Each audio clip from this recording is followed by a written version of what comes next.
Good morning friend. मैं शशि कुमार सिंह अपने SK Singh channel में आप सभी लोगों का स्वागत करता हूं। आपकी क्लास 10th की ये तीसरी क्लास है। पहली क्लास में हमने एक्सरसाइज 3.1 और इसके रूल्स में बताए थे। दूसरी क्लास में आपके 3.2 के रूल्स बताए, जिसमें समपाती रेखाएं, प्रतिच्छेद करना और समांतर, ये तीनों की कंडीशन हमने बताए थे। जिसमें A1/A2 does not equal to B1/B2 होगा तो प्रतिच्छेद होगा। A1/A2 B1/B2 C1/C2 equal to, ये होगा आपका अनेक हल होंगे, संपाती होंगे। और A1/A2 B1/B2 does not equal to C1/C2 होगा तो समांतर होगा, जिसके कोई हल नहीं होगा।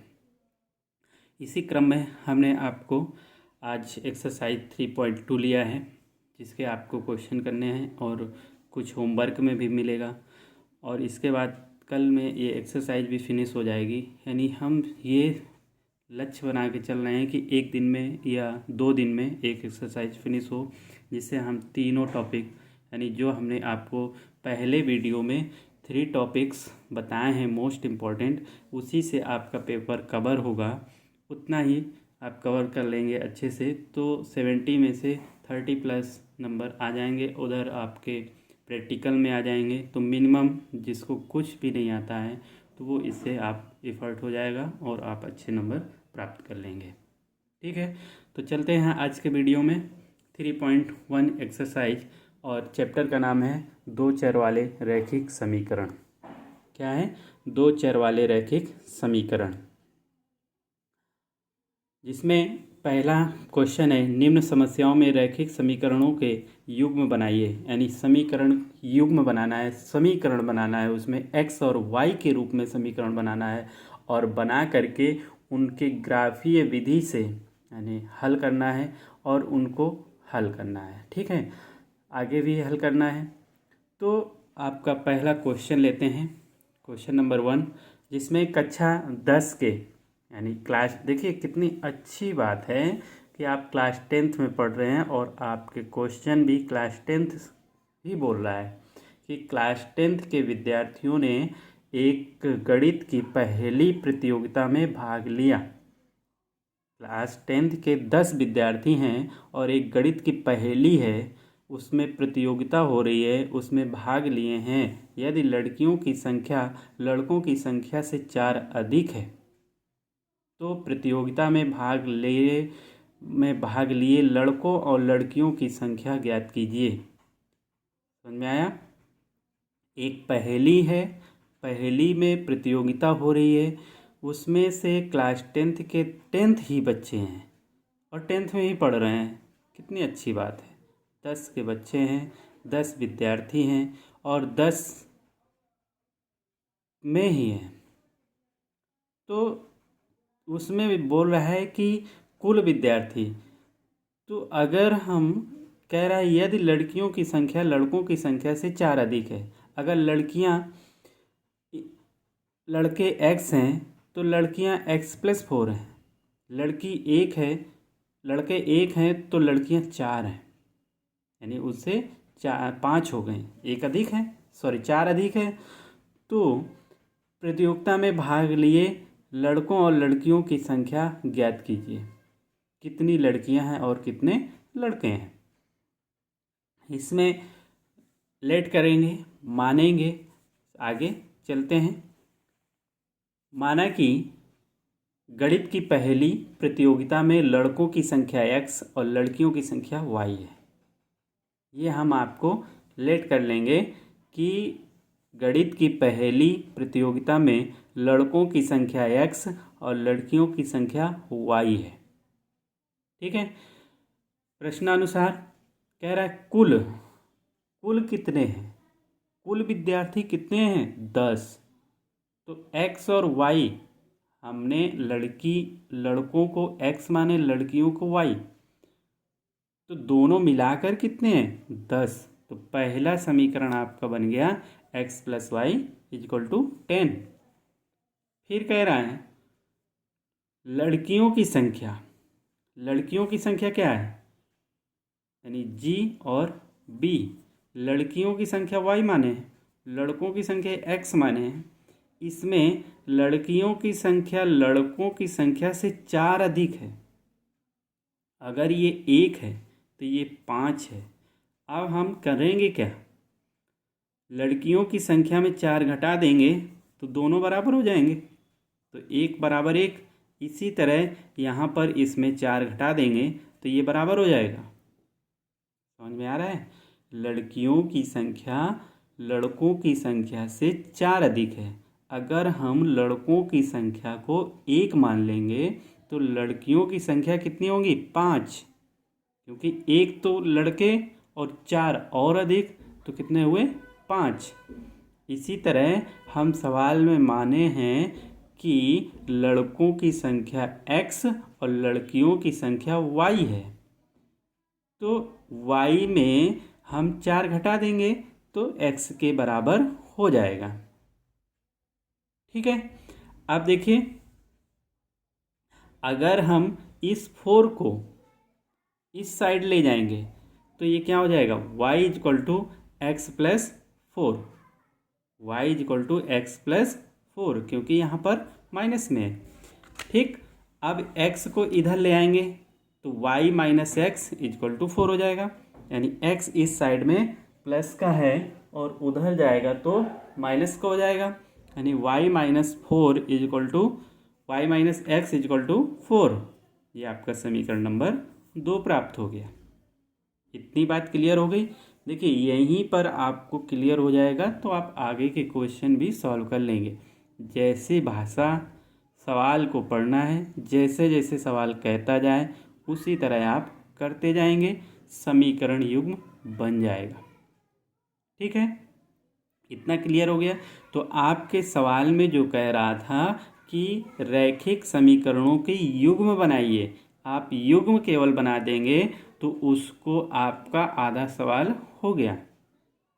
इसमें आपका सवाल में कहा गया कि कक्षा 10 के 10 विद्यार्थियों ने एक गणित प्रतियोगिता की पहेली में भाग लिया, तो कुल विद्यार्थी कितने हैं? 10। x लड़के हैं, y लड़कियां हैं, तो x प्लस वाई बराबर 10। फिर लड़कियों की संख्या लड़कों की संख्या से 4 अधिक है, तो हम लड़कियों की संख्या में 4 घटा देंगे तो लड़कों की संख्या के बराबर आ जाएगा। ठीक है, फिर हम आपको पक्षांतर कर दिए x को, तो y minus x equal to 4 हो गया। दोनों रेखा युग्म बन गए। ठीक है, आगे चलते हैं। समीकरण 1 से x plus y equal to 10। अब y को पक्षांतर कर देंगे तो x बराबर 10 माइनस वाई हो गया। इसको डाल देंगे समीकरण नंबर 3। ठीक है, अब हम y का मान रखते जाएंगे, x का मान निकल आएगा।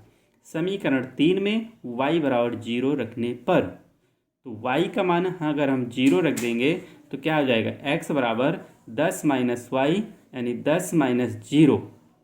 ठीक है, 10 माइनस 0। अगर हम 10 माइनस 0 कर देंगे तो x का मान कितना आ गया? 10, क्योंकि 10 में 0 घटाएंगे तो कितना आएगा? 10।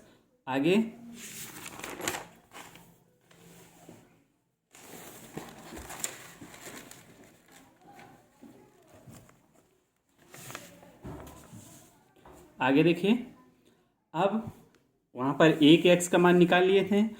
पुनः समीकरण 3 में y बराबर 10 रखने पर, अब y बराबर 10 रख देंगे तो x बराबर 10 माइनस वाई था। ठीक है, तो x बराबर 10 माइनस 10 हो जाएगा। 10 में 10 घटाएंगे 0 आ जाएगा। x का मान कितना आ गया? 0। अगेन पुनः समीकरण 3 में y बराबर 5 रखने पर x बराबर 10 माइनस वाई, यानी 10 माइनस 5, y की जगह 5, तो कितना आएगा? x का मान 5 आ गया। ठीक है, अब जो प्राप्त मान हैं उनको इस तरह एक टेबल पे रख लेंगे। तो x और y, यानी x का मान 10 था तो y का मान 0 आ गया था। x का मान 0 है तो 10 आ गया। 5 हुआ तो 5 हो जाएगा, क्योंकि दोनों का जोड़ 10 था। अब समीकरण नंबर 2 लेंगे, y minus x equal to 4 होता है, दिया निकाला गया। अब y बराबर x को इधर ले जाएंगे तो x यानी y बराबर 4 प्लस एक्स हो जाएगा। ठीक, इतनी बात क्लियर हुई। ये समीकरण नंबर 4 हो गया। अब समीकरण नंबर 4 में x का मान रखते जाएंगे और y का मान निकलता जाएगा। ठीक है, समझ में आ रहा है? बात को ध्यान से समझते जाइए, सुनते जाएंगे और नोट करते जाएंगे, आपका क्लियर होता जाएगा। इतनी मैथ कठिन नहीं है, मैथ को समझना है। मैथ की भाषा, क्वेश्चन की भाषा अगर आपको समझ में आ गई तो समझ में आ जाएगा। ठीक है, मैथ बहुत सरल सब्जेक्ट है, अगर समझ में आ गया तो बहुत सरल है। हवा नहीं है, इसको हवा को हलवा बनाना है। ठीक है, जो भी बात हो, अगर आपको किसी भी पॉइंट पे नहीं क्लियर हो रहा है, समझ में ना आए, हमें आप बताइए, मेरे कमेंट कीजिए या मेरे नंबर पे कॉल कीजिए या व्हाट्सएप कीजिए, हम आपको बताएंगे। ठीक है, तो समीकरण नंबर 4 में x बराबर 0 रखने पर y बराबर 4 प्लस एक्स ये निकला है। इसमें हम 0 रख देंगे तो 4 में 0 ऐड करोगे तो वही नंबर रहेगा। ठीक है, कितना सिंपल। आगे देखिए, पुनः फिर अगेन x का मान क्या रखेंगे, -4 रखने पर, x का मान -4 रखने पर तो y बराबर 4 प्लस एक्स, ये आपका समीकरण था। तो 4 प्लस और minus x, plus minus minus होता है, तो 4 में 4 घटा देंगे, कितना आएगा 0, यानी y की वैल्यू कितनी आ गई 0, y की वैल्यू 0। पुनः x का मान 1 रखने पर, ठीक, तो y बराबर 4 प्लस एक्स, अब यहाँ पर 4 प्लस 1 हो जाएगा, क्या हो जाएगा 4 प्लस 1, तो कितना आ गया 5। अब इसके प्राप्त मान टेबल पे रख लेंगे। ठीक है, यानी प्राप्त मान x और y 0 तो 4, -4 तो 0, 1 तो 4। ठीक है, मैक्सिमम 3 ही वैल्यू निकालनी है और 3 वैल्यू निकालेंगे आपका क्वेश्चन सॉल्व हो जाएगा। ठीक, अब ग्राफ बनाएंगे। देखिए, हमने अभी ग्राफ पेपर नहीं लिए हैं, अगर आप कहेंगे तो ग्राफ पेपर में भी बना के समझा देंगे। वैसे आपको ग्राफ पेपर वहाँ पर भी मिलता है, पेपर यानी बोर्ड एग्जाम में। अगर नहीं मिलता है तो आप ऐसे भी ग्राफ बना सकते हैं। ये देख लीजिए, ये आपका इसका ग्राफ है जिसमें YH होता है और XH होता है, ये 0 होता है। जितना मैक्सिमम नंबर आपके टेबल पे निकला हुआ है x और y का, उतने आप नंबर डाल लेंगे स्केल से। देखिए 1 2 3 4 5 हमने 10 तक लिए हैं, यहाँ पर x अक्ष में चलेंगे 10 तक हो गया, इधर थोड़ा कम ले लेंगे, कोई वैल्यू नहीं, जितने माइनस में उधर माइनस के ले सकते हैं। -4 था तो हमने 4 ले लिए हैं। अब आप पहले वाले क्वेश्चन में देखेंगे तो x अक्ष में 10 चलना था और y अक्ष में 0, तो x अक्ष में 10 तक चलेंगे, यहाँ पर आ गए, और y अक्ष में 0 रहेंगे, तो 1 पॉइंट ये मिल गया आपका। फिर x अक्ष में 0 है और y अक्ष में 10 है, तो यहाँ पर ये पॉइंट मिल गया। इन दोनों पॉइंटों को एक सीधी रेखा मिला दीजिए। ठीक, कितना आसान है। फिर आपका x अक्ष में 0 है, 0 यहीं पे रहेंगे, और y अक्ष में 4 है, तो ये 4 हो गया, ये पॉइंट मिल गया। फिर इसके बाद -4 है, x अक्ष में -4, ये पीछे को चलेंगे, और x अक्ष y अक्ष में 0 है, यहीं पे रहेंगे, तो 1 पॉइंट ये मिल गया। फिर नेक्स्ट पॉइंट है x अक्ष में 1, यानी ये 1 है, ठीक है, और y अक्ष में कितना है 5, तो ये इसको दोनों को सीधे मिला लेंगे, तो ये पॉइंट मिल गया 1 5।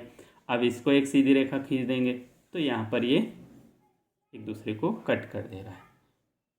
ठीक है, ग्राफ समझ में आ गया। अब आगे चलते हैं, अभी हुआ नहीं है, अभी और हल करना है ये क्वेश्चन।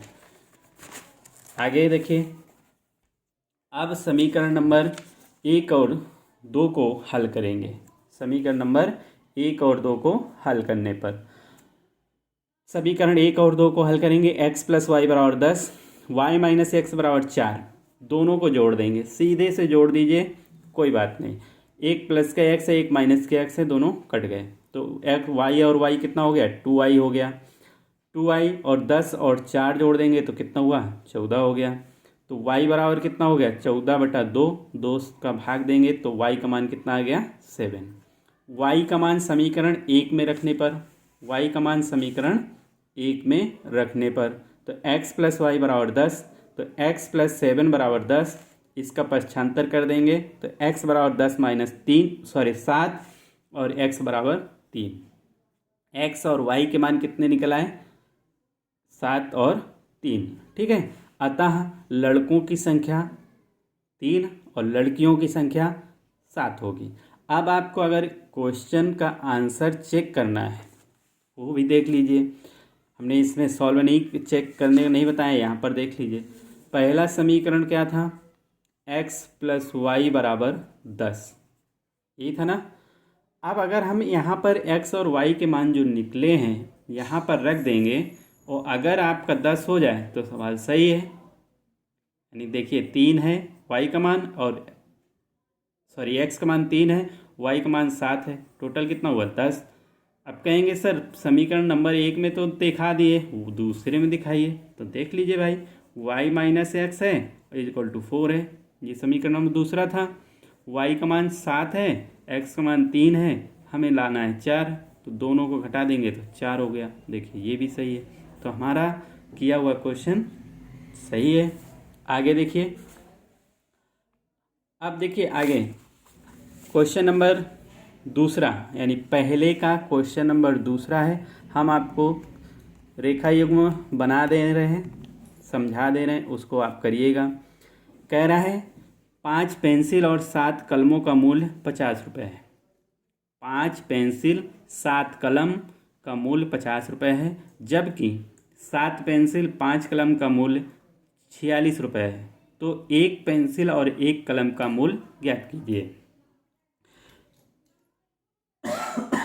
आप मान लेंगे कि एक पेंसिल और एक कलम का मूल्य x और y है। जैसे हमने लड़कों और लड़कियों की संख्या मानी थी, उसी तरह आप पेंसिल के और कलम का मूल्य ज्ञात कर लेंगे।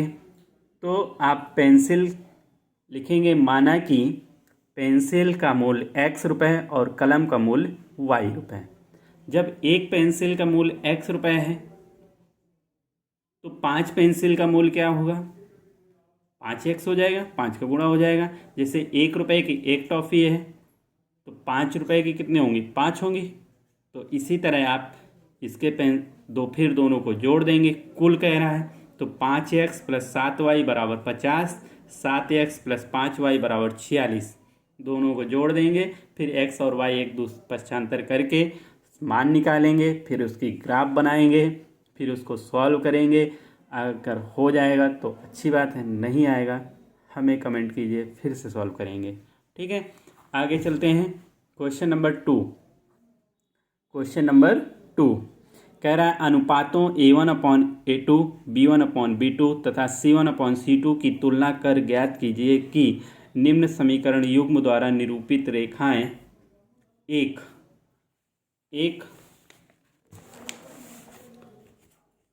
बिंदु पर निरूपित रेखाएं एक बिंदु पर प्रतिच्छेद करती हैं कि समांतर हैं अथवा समपाती हैं। यानी जो समीकरण दिए जाएंगे उनको आपको अनुपात A1/A2, B1/B2, C1/C2 के अनुपात में लाना है। और आपको जो 3 कंडीशन हमने पिछले वाले वीडियो में बताए हैं उसमें से किस कंडीशन को वो फाइट करेगा, यानी लागू करेंगे, उसमें इसके अकॉर्डिंग ही आप बताएंगे कि समांतर हैं, कि समपाती हैं या प्रतिच्छेद करती हैं। ठीक है, कंडीशन हम आपको फिर से दिखा दे रहे हैं। A1/A2 does not equal to B1/B2। अगर इसमें आएगा तो प्रतिच्छेद करेंगे। A1/A2, B1/B2, C1/C2 अगर होगा तो समपाती होगा। इसके बाद A1/A2 B1/B2 does not equal to C1/C2 होगा तो समांतर होगा। ठीक है, देख लीजिएगा, पिछले वाले वीडियो में भी हमने दिखाए हैं, पढ़ाए हैं। चलते हैं, पहला क्वेश्चन हम आपको करके दिखा रहे हैं, फिर आपको 2 क्वेश्चन होमवर्क के लिए मिलेंगे। इसमें से समीकरण नंबर 1 से 5x - 4y + 8 = 0, 5x - 4y + 8 = 0 का a1x + b1y + c1 = 0 से तुलना करने पर। ठीक है, तो देखिए a1 क्या दिया है 5, b1 4, c1 8, है ना। तो a1 = 5, b1 = -4, ये साइन आ गया, c1 = 8। फिर दूसरा समीकरण का तुलना करेंगे, 7x + 6y - 8 -9 = 0 का a2x + b2y + c2 = 0 से तुलना करने पर। तो a2 का मान कितना है 7, b2 का मान कितना है 6 और c2 का मान कितना है -9। ठीक है, अनुपात आप इसको अनुपात में लिखेंगे a1/a2, b1/b2 और c1/c2। ठीक है, अब यहाँ पर a1 का मान रखेंगे 5/7 बराबर -4/6, b1 का मान कितना है -4/6, फिर c1 का मान 8 है और 9 है। देखिए 5/7 तो मिनिमम नंबर है, ये तो कटेगा नहीं किसी में। 4/6 2 से कट जाएगा, 2 दूनी 4, 2 तियाँ 6, ये भी नहीं कटेगा। तो आपका आ गया 5/7 डज नॉट इक्वल टू 2/3, वो भी माइनस का। तो ये कौन सा पहली कंडीशन को फाइट कर रहा है, अर्थात दिए गए युग्म a1/a2 does not equal to b1/b2 का पालन करता है। इसलिए एक दूसरे को क्या करेंगे, प्रतिच्छेद कर देंगे, एक दूसरे को कट कर देंगे, यानी दोनों को सॉल्व करेंगे। अगर क्योंकि यहाँ तो सिर्फ आपको संपाती समांतर प्रतिच्छेद बताना है। अगर नेक्स्ट क्वेश्चन में होगा कि अगर संपाती हैं तो प्रतिच्छेद करते हैं तो हल कीजिए, तो आपको इसलिए ये एक दूसरे को प्रतिच्छेद यानी एक पॉइंट ऐसा मिलेगा जहाँ दोनों को एक दूसरे को कट कर देंगे। ठीक है, इतनी बात क्लियर हुई। आगे आपके 2 क्वेश्चन हैं जो होमवर्क में है। 9x + 3y + 12 यानी 9x + 3y + 12 = 0, ये समीकरण नंबर 1 है। 18x + 6y + 24 = 0, 6y - 3y + 8 = 0, 2x - y + 9 = 0। इनसे इसी तरह आप a1 a2 b1 b2 c1 c2 के मान निकालेंगे, निकाल करके और अनुपात निकालेंगे, और अनुपात आपका जिस नियम को क्वालिफाइड करेगा या पालन करेगा उसी को आपको नोट कर देना है कि प्रतिच्छेद करेगा या समांतर या संपाती। ठीक है, यहाँ तक आपका क्लियर हो गया। तो आपको ये आपका एक इम्पॉर्टेंट टॉपिक है, यहाँ से एक इस वीडियो से 1 नंबर का आपका क्वेश्चन ज़रूर मिलेगा बोर्ड एग्जाम में। ठीक है, तो अब आगे हम आशा करते हैं कि आपको समझ में आया होगा और करिएगा क्वेश्चन जो आपके होमवर्क में हमने छोड़े हैं। नहीं आएगा तो हमें कमेंट कर दीजिएगा, या फिर 8318008766 नंबर पे आप हमें व्हाट्सएप पे कोई भी क्वेश्चन हो सेंड करें, हम आपको सॉल्व करेंगे। ठीक है, मिलते हैं नेक्स्ट वीडियो में। थैंक यू, धन्यवाद।